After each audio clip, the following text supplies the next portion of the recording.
you everybody for being here. Feel free to draw or take notes or whatever you need to do during this time.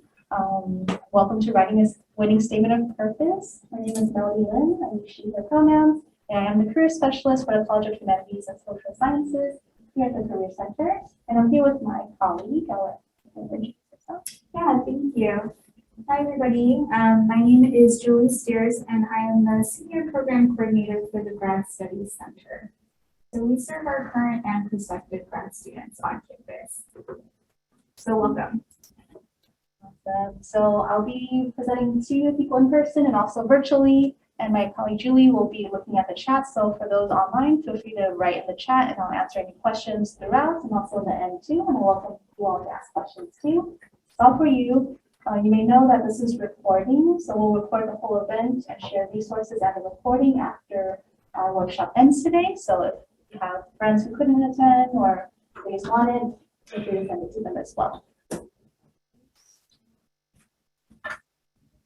So for those who haven't already, if you can, please check in. You can either scan the QR code on the screen or click on the link in the chat. It's eit.ly/signin22. This is for us to track who has attended and also make it easier for us to send the resources afterwards. You'll need to go on that link and then enter the passcode, which is 400-400A. And then you'll have to enter your campus-wide ID. Let's take a few moments to sign in. Thank you so much. Is there a way to double check who's checked in or not? Mm-hmm. Okay, yeah, we'll have the information.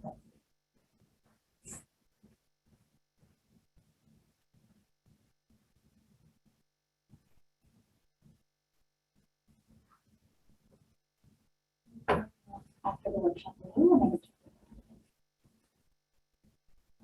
So hoping that works for everybody.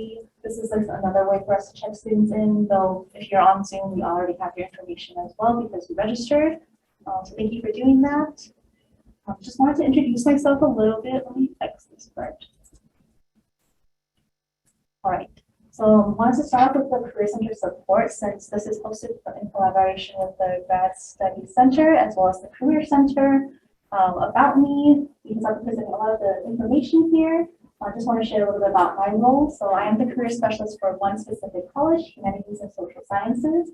I meet one-on-one with students to go over career exploration, grad school exploration, job search, and everything else. And also go to classes and create programming on campus.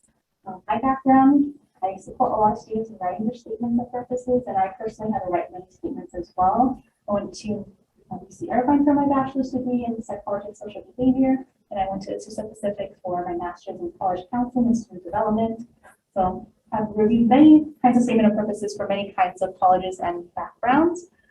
At the Career Center, just so you're aware, we're attending this workshop and we also provide appointments. So if you would like us to support you in reviewing your statement of purpose, finding jobs, creating a LinkedIn account, practicing interviews, we do all of those. So you're welcome to schedule an appointment with us, which is about 30 minutes or longer. For us to discuss whatever you decide to talk about. I wanted to put that appointment link here. It's at fullerton.edu/career. And as we're reviewing, I mentioned that we offer appointments to review personal statements. For those who are graduating soon, just know that you're eligible to receive Career Center services for a year afterwards. So if you're graduating spring 2023, you can access Career Center resources until spring 2024. That is still with reviewing statement of purposes and those one-on-one appointments. However, after that 1 year, you still can use our virtual resources. You just have limited access to the one-on-one appointments. So you can still email us at the Career Center and try to get exceptions too. So that's just to let you know, you don't have to pressure yourself to apply to grad school while you're a student because you still have access to the Career Center services afterwards. Hope you utilize them. Just want to put that out there before we begin talking about statement of purposes. Julie, feel free to jump in if you share anything too. So, yeah. So we're going to go over mainly the statement of purpose, but just so we're all aware, the graduate school's application process may include several components, including courses, as well as what the requirements that the program requires you to have. So it could be like prerequisites, it could be a certain GPA that they have students meet, as well as exam scores. Not all graduate programs require you to take an entrance exam, like the GRE or LSAT. However, some specific schools, like medical school, requires you to take a specific entrance exam to get in. The LSAT and GRE are common for law schools. The GMAT is common for business schools. It just depends on the program. During the pandemic, many programs have waived the requirement to take an entrance exam, and the best way to find out if you need to take it for a specific program would be to go to their specific website, because they are the ones who are in charge of keeping it updated. A few resources and tips for you all to stay organized and how you can assess all of that information. Also, things that are also included are letters of recommendation. Could be 2 or 3. You just want to be very mindful of how many they're asking for. Usually they want to ask you to ask people who are professors or supervisors in the field of what you're going into, because professors can give a sense of if you're prepared for graduate level coursework. So they want to see what you like in your undergrad or graduate coursework that you're already in. If they ask for supervisors, it's because they want to know a little bit more of your skill sets in the workplace and if you're prepared to go into your career. So it really depends on each program. Unfortunately, there's no master application list where you can just submit once and it goes to all. Each program will be different according to what they're requiring, so it just takes some time and effort to assess all of that. I underline the next part because the statement of purpose is what we'll be focusing on today. The application and interviews are also components of other programs as well. Yes. Sorry, I know you mentioned that it's sometimes different for different schools or programs that you're applying to. Is the statement of purpose almost like general, or is that the same thing as every? Good question. Just in case people online couldn't hear the question, so is the statement of purpose tailored to each program, or is it the general one you can submit to all? Is that correct? Yeah. Yeah, so usually it just really depends on the different programs. They may ask for very similar things, but they also would want you to tailor it to their specific program. So that's where it may be more tailored, and also they may ask for additional application supplements too. Great questions. For those online, feel free to type in the chat as well. So we're going to go into statement of purpose. Again, these slides and the recording will be sent to all attendees and those who RSVP'd, so feel free to take notes or listen as well. Your statement of purpose mainly is your introduction to the graduate committee. The graduate committee usually consists of perhaps like the people who work in the department, maybe professors, maybe current students. It really depends on who the graduate committee is, but they are reviewing these applications to assess the next incoming group of students. And it also provides a glimpse of your personality and writing style. Especially since a lot of graduate programs may require a lot of writing, a lot of research. The statement of purpose is really important because this way they assess your writing written communication style and also your professionalism and also more of your authentic story as well. So this is why it's one of the most integral parts of the application.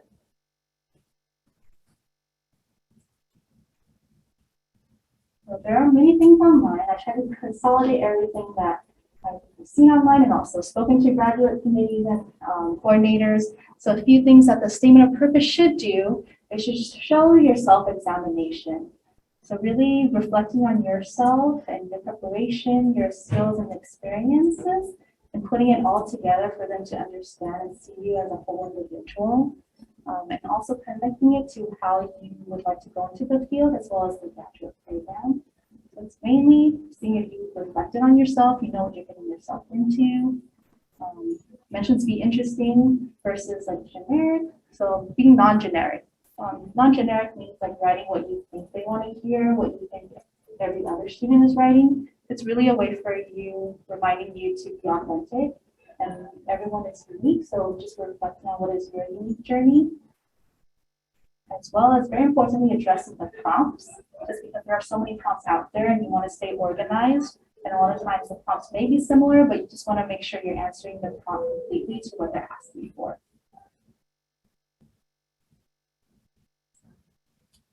And last bullet point, but not least, you want to show program fit. On the next slide, I'll talk a little bit more about what program fit means.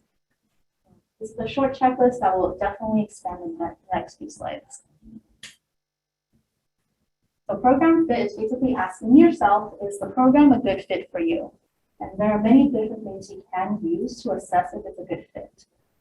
These are a few that I have on the screen, including the program specialty.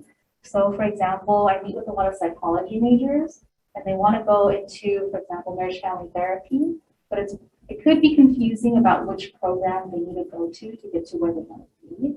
So oftentimes the programs you apply to, they will have a specialization, and you want to review what kinds of licenses or end goals or careers the program will prepare you for, and that way you'll know if you're going into the right program for you.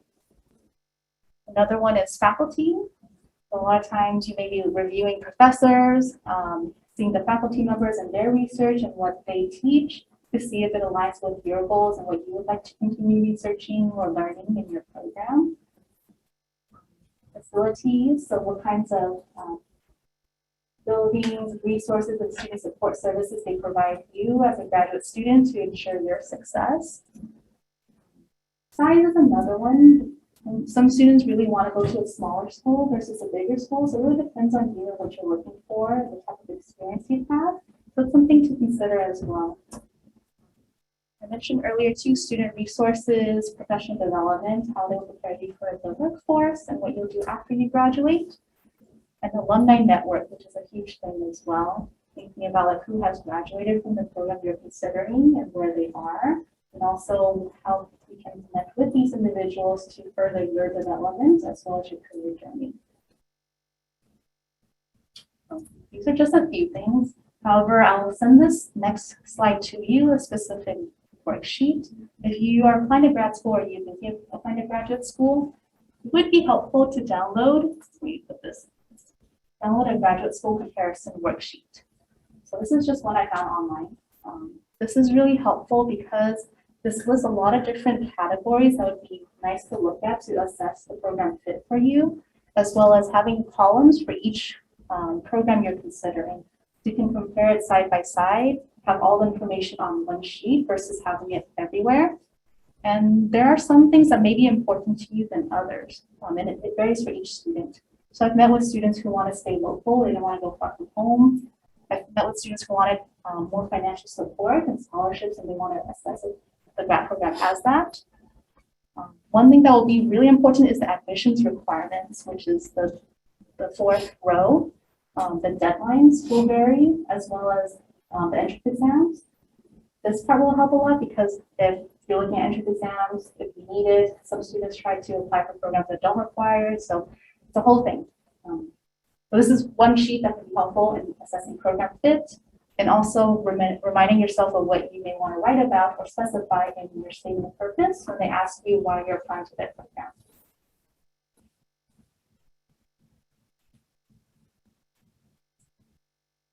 Okay. So this is more of an engagement part to hear from you all in the audience, online or in person. Just want to ask you all, where do you think you can learn more about a specific program? Julie can monitor the chat, and if anyone in the room wants to answer. Just their website. Exactly, that's a good place to start. The website, we have a lot of information there. We have that answer in the chat as well. Yeah. Anything else you all want to add? Oh, we have a few in the chat. Alumni, program advisor, grad school fairs. Since I want to go to medical school, the AAMC has stats for med schools. You can call the school and see what they recommend. Lots of good ones. That's a lot of great ones. They cover most of the bullet points I have on the screen. So a lot of you mentioned the website, the internet, which is a great start.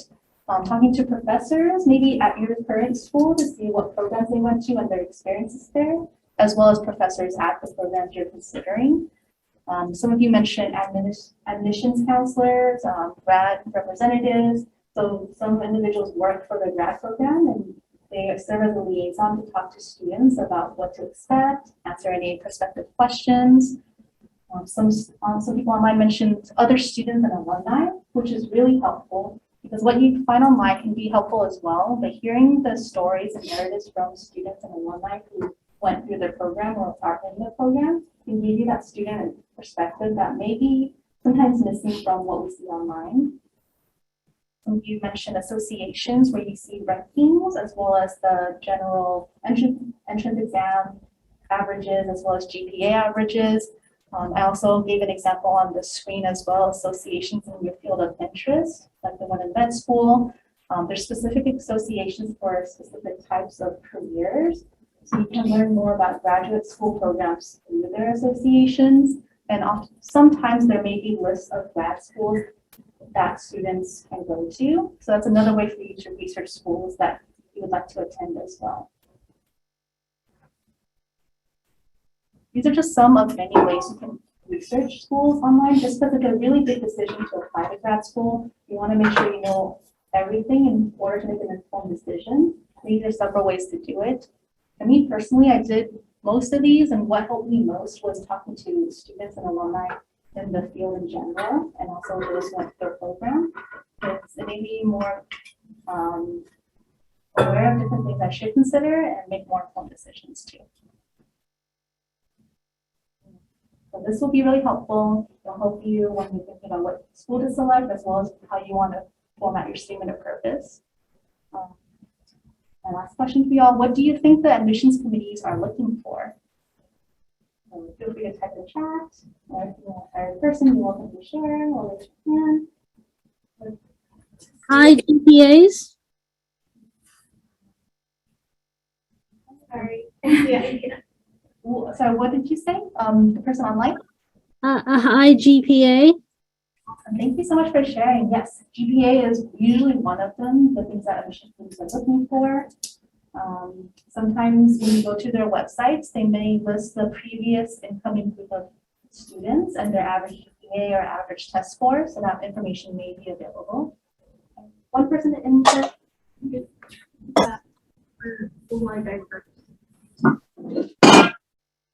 looking for people who are diverse, have unique experiences that they bring into the field and also the graduate program. Awesome. Yeah, a few other answers. Unique activities other than good grades, experience within the field, such as internship or volunteer work, people who fit their program and have the experience to back it up. So lots of people talking about outside of academic experiences. Super important. Yeah. Thank you for those who shared and are thinking about what you were considering as well. So to continue off of what some have shared already, admissions committee look for many, many different things, and it again varies by the committee and what their school is looking for. But many that have been shared already could be your educational background, your GPA and exam test scores, your goals and how you fit with the program and your goals, as well as your motivation for applying to the graduate program, also your written ability. And another few things that are here as well, your personal uniqueness. So it's not always about academics, but it could be everything else that makes you who you are, which is where you can shine in your statement of purpose, because that way you can decide what you want the committee to know most about you and how you would like to frame that.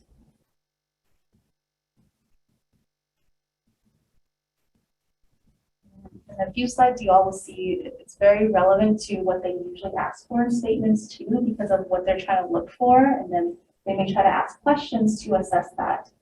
So you can write about it in your statement.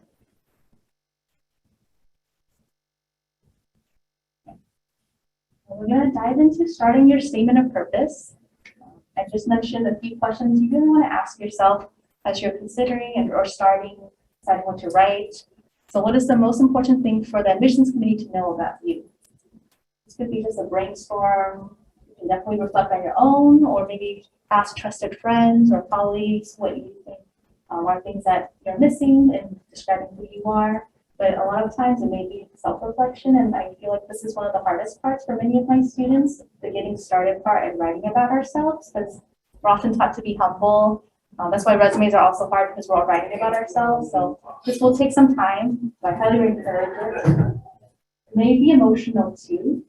We have to reflect on so much of who we are and also how we came to be to make these decisions. So definitely take your time and be patient with yourself in this process as well. What unique story do you have to tell and how has this experience shaped you? So definitely they want to learn about you. However, one main theme is always growth. So how have these skills or experiences shaped you? How have these challenges shaped you and how have you grown from them? Growth is often a theme underlying every question they ask. So it's reflective of who you are and also your maturity and how you're able to connect all the dots together.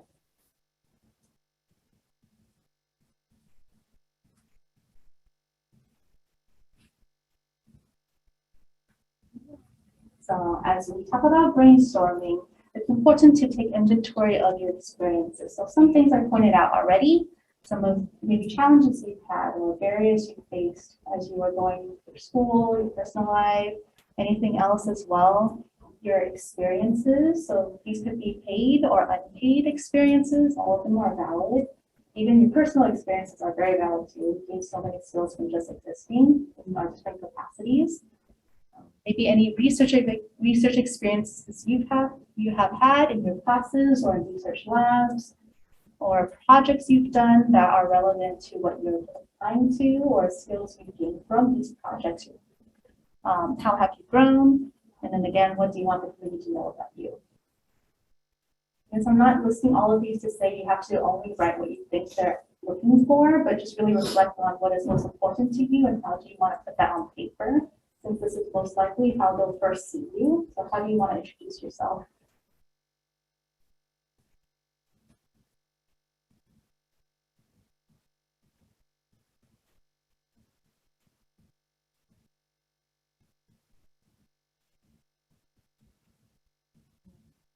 This portion is mostly about statement of purpose prompts that are often out there.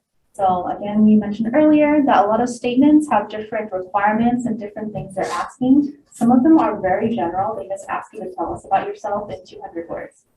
Or they may have tell us in 3,000 words, 5 different topics, and these are examples of these 5 different topics. So it varies. So this is just an example of what could be asked to you.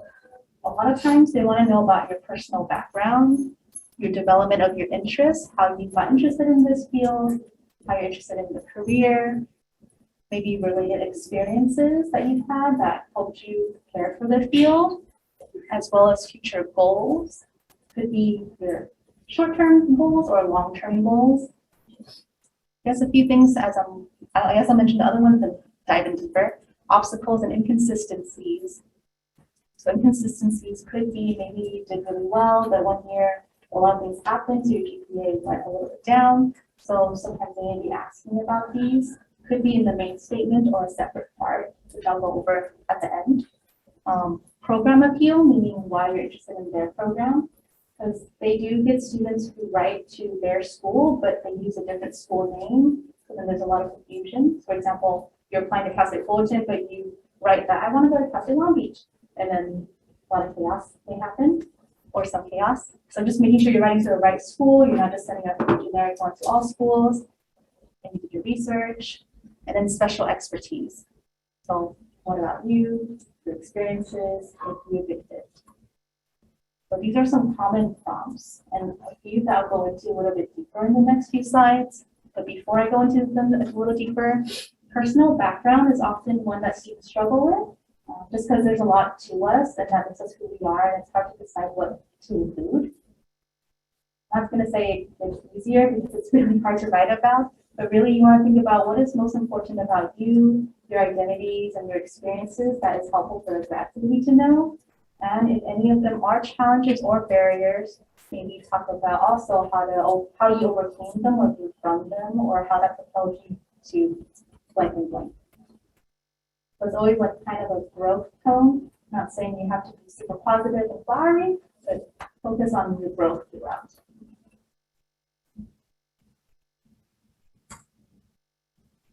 Any questions so far? We had one in the chat that I think was helpful. helpful. So someone asked, research papers seem commonplace for most majors, but would they still be fair game in adding, I think, to an application? So maybe can you talk a little bit, difference between a statement of purpose or like a writing sample that might be required? Because I think that's kind of what they were getting at.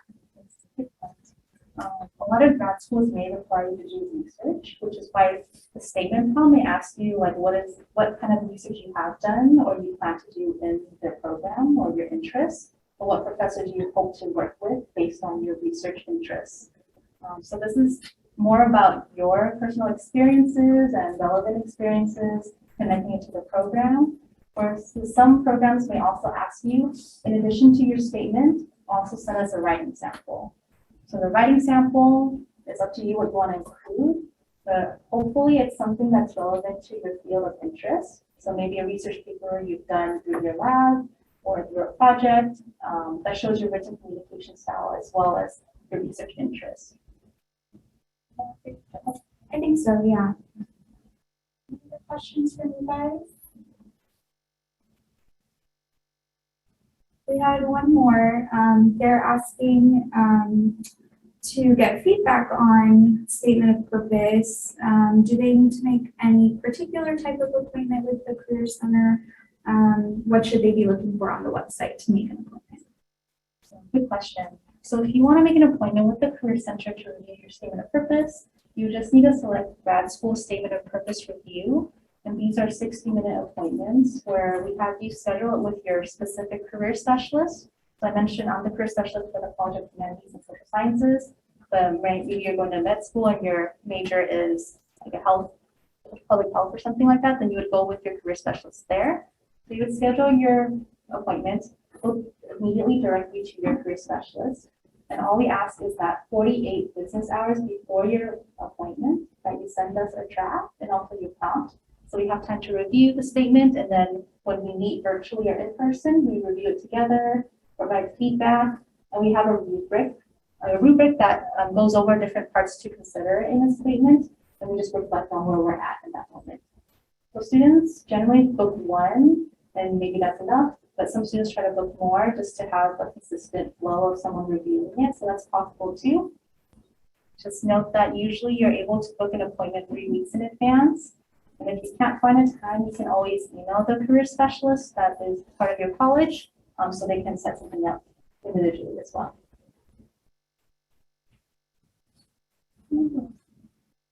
Is any other ones that have missed so far?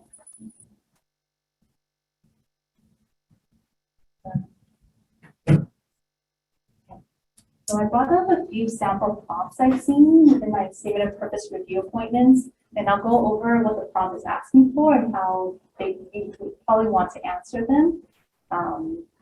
So we'll go into that.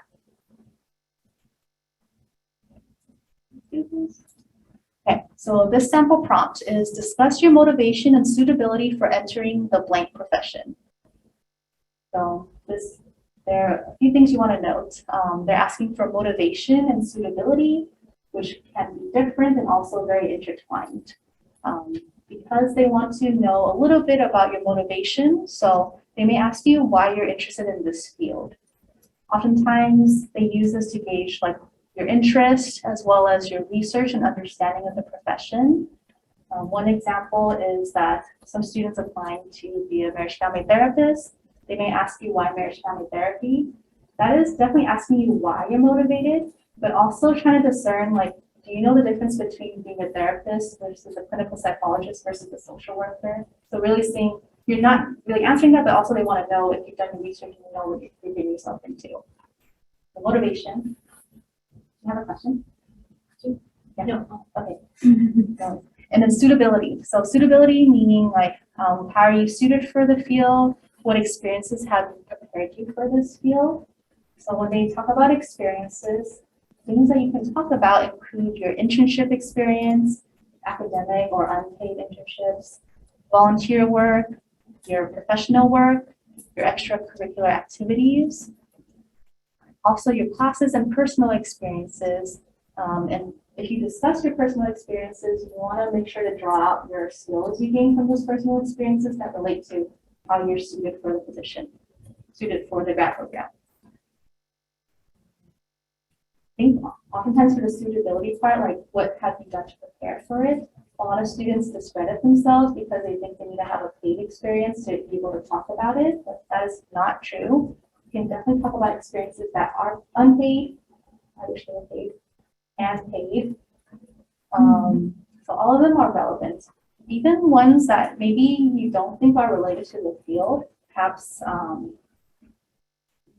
if you have experiences related to the field, great, you want to talk about those. Maybe you have less experiences, maybe you're using the counseling experience again, going into a counseling program, and you don't have as much counseling experience, but think about the other skills you gained from your past experiences. So if you worked in the fast food or retail industry, you may have mediated conflicts with customers. Conflict mediation is really helpful in counseling and in many different fields, so you can pull from there. Maybe you worked in a tutoring or mentoring capacity. That way you work one-on-one with students, and that's still helpful for you working one-on-one in counseling client relationship. So think about your transferable skills you gained from all the experiences you've had in life. So that's motivation and suitability. The last part you always want to do, always try to connect the dots.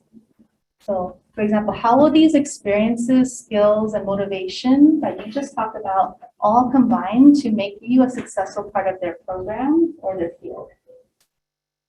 In our head, it's really easy to connect the dots together, but it's not always easy for other people to connect the dots. So if you want them to connect the dots, how you connect the dots, you want to write it for them and show that you connected the dots already. Seems a lot easier said than done. It does take time and efforts. You all can do it, and this will be here as well. And the resources on campus will be there as well that we'll talk about in the end as well. Any questions on this one?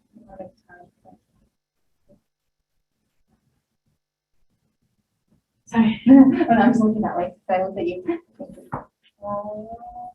So have one more prompt here. So the next one is discuss your long-term professional goals and how you believe this program will prepare you for them. So this one's asking about two things, your goals, as well as how you believe this program, this specific program will prepare you for your goals. So goals could be as in their program or beyond the program in your career. So a few things your response hopefully does. You should thoughtfully reflect on your goals to really see what they are. It's okay if right now you decide these are your goals and later on after you finish, you change your goals. They're not gonna have the statement and like follow you and say like, you said this. Like you really just wanna reflect right now what that looks like for you. It's okay if it's vague, it's okay if it's very specific, but you just wanna thoughtfully reflect on them and you can definitely have us review that as well.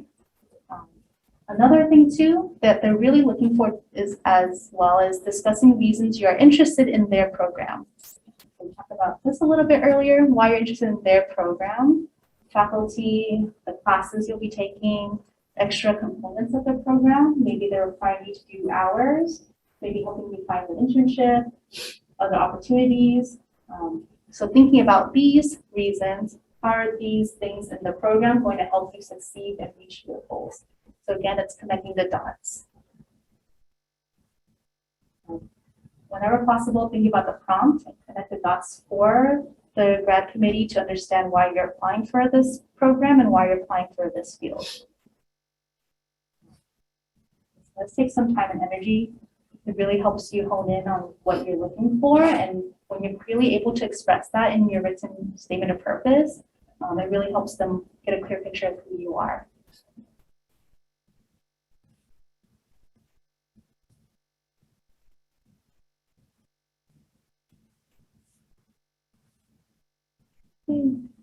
I did want to give a good chunk of time for questions, so I'm going to proceed in sharing a little bit more about the statement and then we can go into questions too.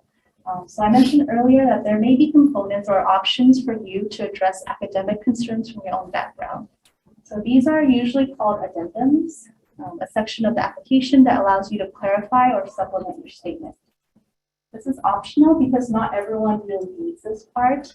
However, some students who may need it maybe if you don't meet the GPA requirements, or if you do not meet the entrance exam requirements, or you're a little bit off of what the average is or what they're looking for. These are some situations where an addendum can be helpful to write.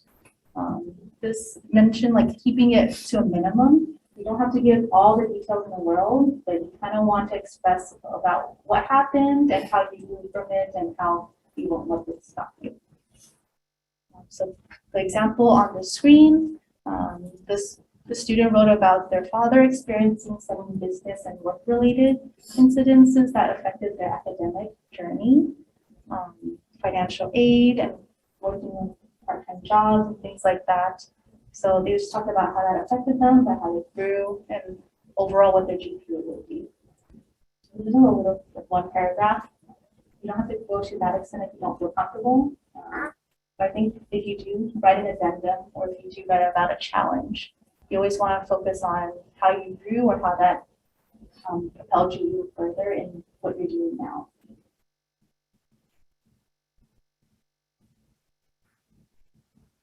Just to add on that, sometimes, medical things happen, right, that can impact your GPA or academic performance. So don't feel the need to tell everybody things that you might not want them to know, or all of details that might not be comfortable sharing, but it can be something, a gist, and just addressing it and letting them know, this did affect my academics, but if you see in later semesters, I've really, pulled my GPA up. So, I've improved, and I hope you look at that. So you can always keep that in mind. Disclose what you feel comfortable with.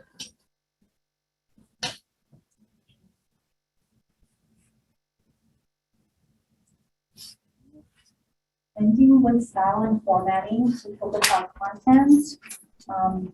Each program will require different things like word counts, character counts. But mainly you want to make sure your formatting of the paper is readable with clear, simple, and precise writing style. A few things you want to avoid are slang and too many I statements. I statements meaning you're beginning every sentence saying, I did this, I believe this, so starting too many with I can get distracting. You can always just read and reread and have a peer center review it. You definitely want to follow the prompts and instructions, so be very clear on what you're writing about. One thing that can help is oftentimes, I know for me too, oftentimes I have a draft, like draft 1, draft 2, draft 3, and I get confused about which school I'm writing to. So you may want to label it like my name, Melody Lim, statement of purpose, and then which school. Put the draft. But that way you know which program you're applying to. You can also put the prompt on your Word document or Google document. So that way you can kind of remember what you're writing about.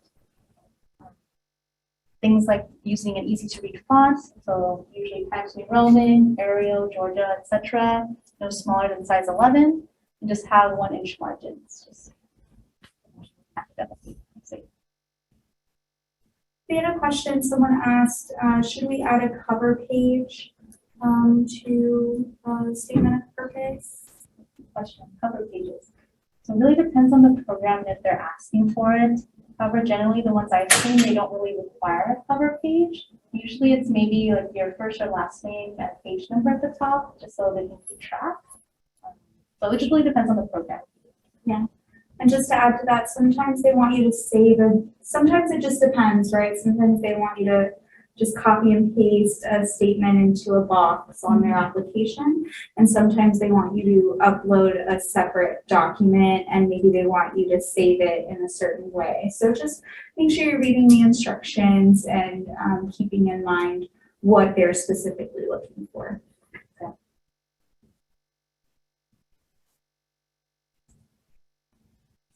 Last reminders, your statement of purpose is not just another academic paper. It's quite different. Sometimes I do see students writing like it's an academic paper, like, he said this, so these are things that prove this. So maybe that's a writing style, but just remember that it's not really an academic paper. It's more about you and following the prompt. You want to tailor it to the program you're applying for. Meaning you want to do your research with all the ways we talked about how you can do your research. Maintaining an upbeat tone or more focused on your growth throughout. And if possible, it'd be really helpful to attend grad program open houses to ask questions. That was one missing from my slide earlier. Grad program open houses are really nice. It can be virtual or in person. It's a way for you to learn more about the program and for them to know about you, because you may sign up, they may recognize your name, ask further questions. Great for you and also great for them as well.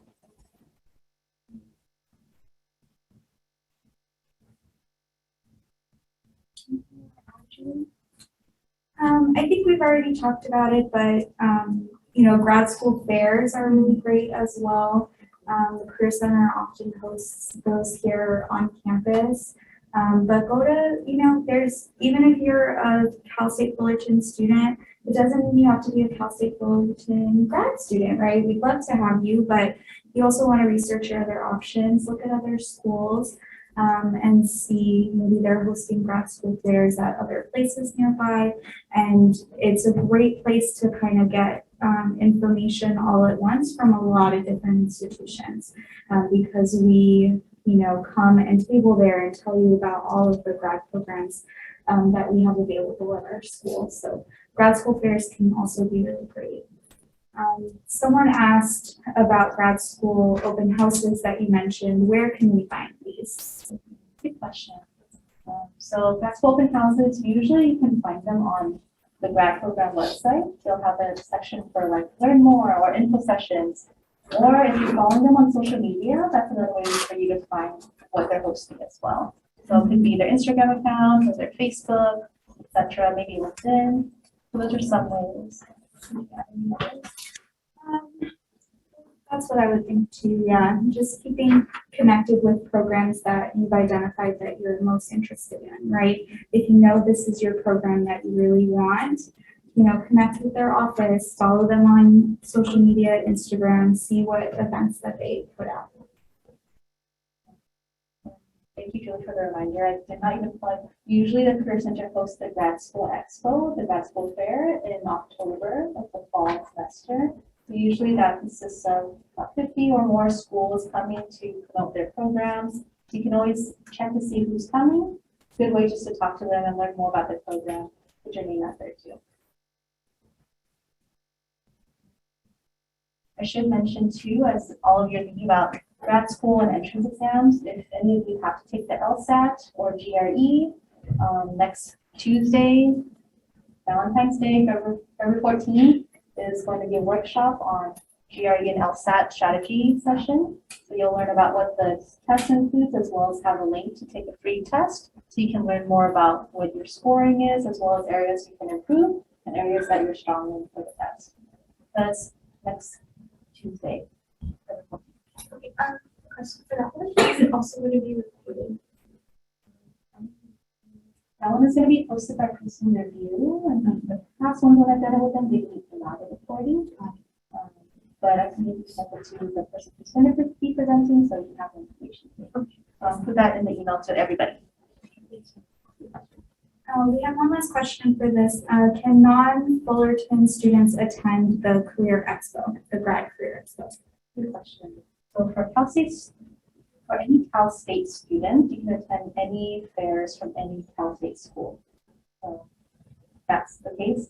However, if you're not Cal State Fullerton, not Cal State anything, we do require a $25 fee to attend the grad school fair.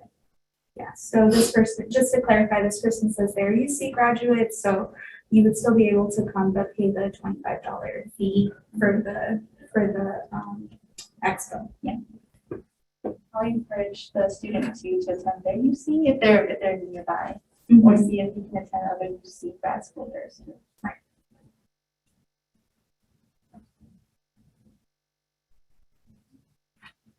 Feel free to keep sending the questions in. Some additional resources you want to make sure you have. These will be included in the email follow-up to all of you. This is on the Career Center website, and the link is down there. Usually everything at the fullerton.edu/ that's all our information. There's a few on there that talk about choosing your program, some links there. There's a really helpful video here, developing personal statement, that goes over things we've talked about, as well as a PDF on the page that gives you some ideas of brainstorming questions. So if you're stuck or you just want to brainstorm, there are some inventory questions for you to start reflecting on different parts that they may ask you in the statement. There's also information about requesting letters of recommendation and also interviewing as well.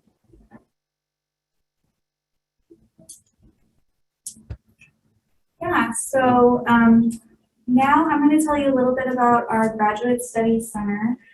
So again, we really are the location for our grad students on campus. So if you're applying to grad school and you end up here at Cal State Fullerton, yay, we're happy to have you. And we also work with prospective students. So our space is here in LH 216, so we're literally on the same floor as the Career Center. And you'll see a few of our services there. There's a space for students just to study, hang out. Even if you're a current undergrad, you're welcome to drop by and just hang out there. We have spots in the back or a kitchen in the back as well if you need a place to stash your food while you're on campus. And then we do resources for current grad students. So just so you know, again, if you do end up here at Cal State Fullerton for your grad program, there are resources available for you for our grad students, including writing support and workshops and events that we do.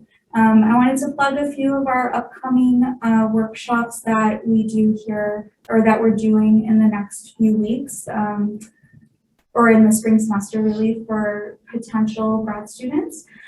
So we do a whole grad school 101. So you learned a little bit about it, you know, got a good intro today, but we dived into it a little bit more in that workshop and really giving you an idea what is grad school, where to get started. And so we're having that 2 different dates, February 15th and March 15th. Both are on Zoom, and you can find our registration links on our website. I'll put those in the chat in just a sec. And then we also have a Writing Your Best CV. So if you're working towards applying to a PhD program, you might have to have a CV now or in the future. And we're partnering with the Career Center again on that one. And so students can come and learn more about that. And so you can register for that online as well. And so I'll provide the links to our website for that.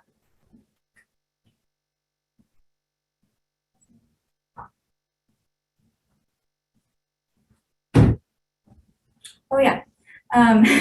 So we also have a survey, so we're definitely going to take more questions that anybody has, but we would love to hear your feedback. So we have a QR code, also a link there. If you could just give us really quick feedback. It's only like 4 questions or so, and that would really help us out. And then a few questions in the chat that we can go back to about appointments for the Career Center. Let's see. Does the Career Center do these types of appointments in winter and summer, or just in the fall and spring semesters? Great question. We take appointments year-round. We're never really closed except during the winter holiday for 1 week between like the 24th of December to 1st or 2nd of January. So you can make appointments summer and winter and spring and fall. Awesome. And then someone asked and just said they've had trouble making appointments in the past. Is there anything, or how far in advance should they try and make an appointment, or is there anything maybe they're missing in terms of making that appointment? Usually you can make an appointment 3 weeks in advance, so a few weeks before the day you're looking at. So you may want to check every day and or email the Career Center, or if you know your career specialist, you can email them and they can set something up personally for you. That happens a lot for my college. Right.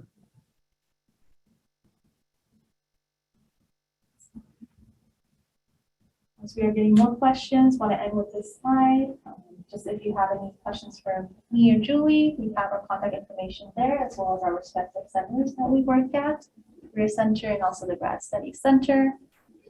This time I want to thank you and also welcome you to ask any more questions in person or virtually.